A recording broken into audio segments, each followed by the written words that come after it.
Falar um pouquinho agora então sobre o vetor de despolarização, né? Como eu já tinha comentado antes, o que o eletrocardiograma registra não é, na verdade, a despolarização do sistema de condução, mas sim o conjunto, né? Especialmente da despolarização das células musculares, que são a grande maioria, né? E, obviamente, o eletro não registra a atividade de uma célula, mas sim de um conjunto de células, né? Gerando assim um vetor, né? De despolarização, que tem um início aqui no teto do átrio direito e se dirige para a ponta do coração, né? O ápice cardíaco. Isso então, aqui nós temos então um registro eletrocardiográfico e observem que ele é composto por 12 derivações, né? D1, D2, D3, AVR, AVL, AVF e de V1 até V6. A gente vai estudar isso com mais detalhe mais para frente, tá? Mas o que é importante olhar aqui para entender é que cada registro dessas ondas, na verdade, eles são ligeiramente diferentes uns dos outros, mas a mesma onda de despolarização acontecendo, certo? Essa é a mesma que essa, a mesma que essa, são diferentes porque estão sendo vistas de um ponto de vista diferente, né? É o vetor de despolarização sendo observado de uma perspectiva diferente em cada derivação. Isso é importante para dar uma ideia do que está acontecendo, uma ideia mais precisa do que está acontecendo. Porque, via de regra, nós, dependendo da perspectiva que você olha os fenômenos, invariavelmente você pode ter uma opinião diferente e é importante juntar todas essas perspectivas para se chegar a uma conclusão mais adequada, né? Então, como funciona o registro eletrocardiográfico, né? Se eu tenho um vetor que se despolariza nesse sentido, ou seja, do teto do átrio para a ponta, né? Eu tenho uma derivação, né, um observador observando isso. Nessa posição, é, o que esse observador vai enxergar?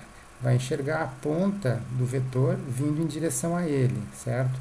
Então, no eletrocardiograma, isso vai gerar uma onda positiva para cima, né, com a amplitude, né, da onda ah, é diretamente proporcional à intensidade desse vetor que está chegando, né? Depois ela encerra. Se o observador ou a derivação está numa posição mais lateral, a visão do vetor que vai predominar é uma visão praticamente do comprimento do vetor, né? Só que nessa posição, o vetor nascendo aqui e se dirigindo para cá, em determinado momento do trajeto, ele vai estar vindo em direção, de certa forma, ao observador. Então, isso gera uma onda positiva e depois que passa do observador, ele está se distanciando do observador, então, por isso gera uma onda negativa. A mesma coisa se a derivação ou o nosso observador estiver posicionado numa posição mais superior do tórax, né? Ele vai estar vendo o vetor indo embora somente, né? Somente a parte final do vetor. E por isso registraria uma onda negativa.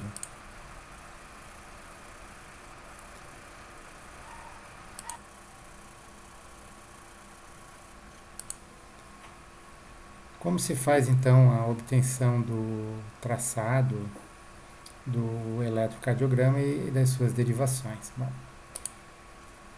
colocamos então o paciente em decúbito dorsal, com as palmas das mãos para cima, retira-se objetos eletrônicos e metálicos que eventualmente podem causar alguma interferência eletromagnética. É importante limpar e desengordurar a pele fazendo uma leve abrasão para facilitar bastante o contato dos eletrodos, né, com a pele.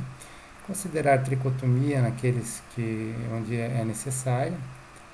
É importante cuidar com o posicionamento correto dos eletrodos. Isso é importante para garantir a reprodutibilidade desse elétron, né? Ou seja, se em uma outra ocasião for necessário repetir o eletrocardiograma, que ambos possam ser comparáveis, né? Para se tirar o melhor da informação disponível. Um gel adequado ajuda também a melhorar o contato dos eletrodos.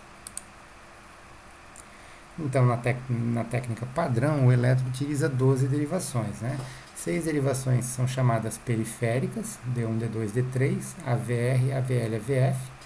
D1, D2, D3 são conhecidas também por serem bipolares, porque o polo positivo e o polo negativo são polos físicos, né? É uma combinação que se faz entre os eletrodos, dois eletrodos físicos.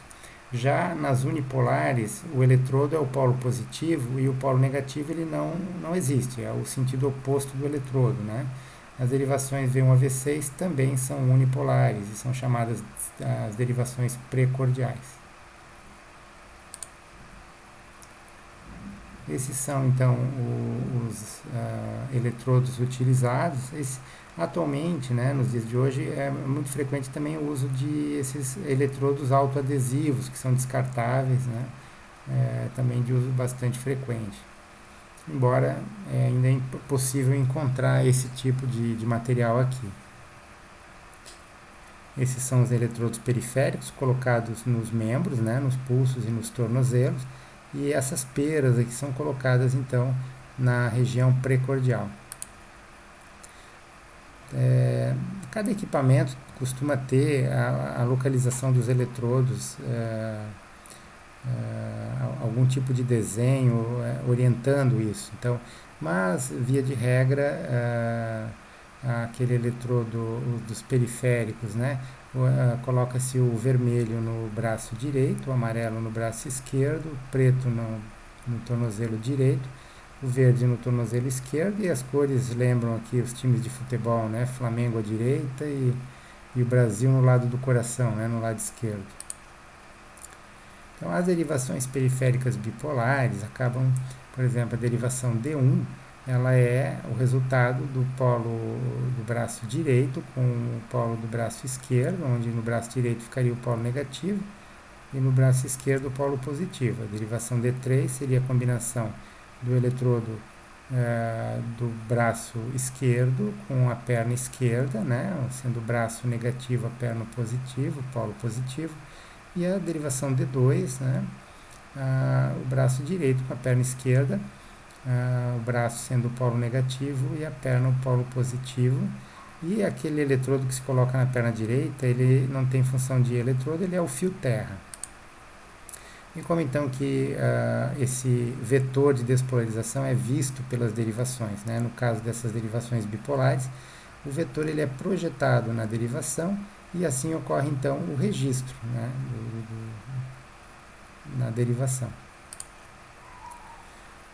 Aqui um esquema das derivações periféricas unipolares, AVL, AVR, AVF.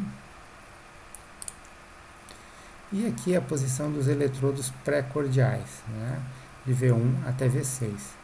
Sendo que o V1 colocamos no quarto espaço intercostal, na linha parasternal direita. Né? Então, conta-se 1, 2, 3, 4, quarto espaço intercostal, linha parasternal, esse é o osso externo, né, lado direito. V2 no quarto espaço intercostal, na linha parasternal esquerda. O V4 é no quinto espaço intercostal, na linha hemiclavicular, né? Eu tenho aqui a clavícula. Se eu chegar no meio dela, eu vou ter a linha hemiclavicular, então onde fica V4, e V3 fica no meio dos dois, né? De V2 e V4. V5 é no quinto espaço intercostal, na linha axilar anterior, né? Eu tenho aqui a axila, tem essa linha anterior, onde fica V5. V6 é na linha axilar média, também no quinto espaço intercostal. Nas derivações pré-cordiais, eu tenho V1, V2, vão ter digamos assim, uma visão mais privilegiada das câmaras direitas, né, do ventrículo direito e do septo ventricular. Já V3 e V4 vão ter um registro da parede anterior do coração, V5 e V6 da parede lateral. E aqui como ficaria a disposição desses eletrodos no tórax do paciente. Essas derivações, então, elas nos dão uma informação de forma mais privilegiada de alguma região do coração. Então, por exemplo, D1 e AVL, os registros que ocorrem ali estão representando mais notadamente a parede lateral do coração, né? Como eu falei, V1, V2 seria a região das câmaras direitas, né, o ventrículo direito, e também do septo ventricular. V3, V4 seria a parede anterior do coração, e V5, V6 também a parede lateral. D2, D3 e a VF registram as alterações que ocorrem na parede inferior do coração. Assim, portanto, por exemplo, numa situação de um infarto agudo do miocárdio, por exemplo, se a alteração isquêmica ocorre mais em D2, D3 e AVF, eu sei que o infarto está ocorrendo na parede inferior do coração. Com isso, posso até concluir que muito provavelmente é a coronária direita que é a responsável pela irrigação dessa parede, que é a artéria culpada, né? Então você tem até uma noção anatômica de onde está acontecendo o fenômeno.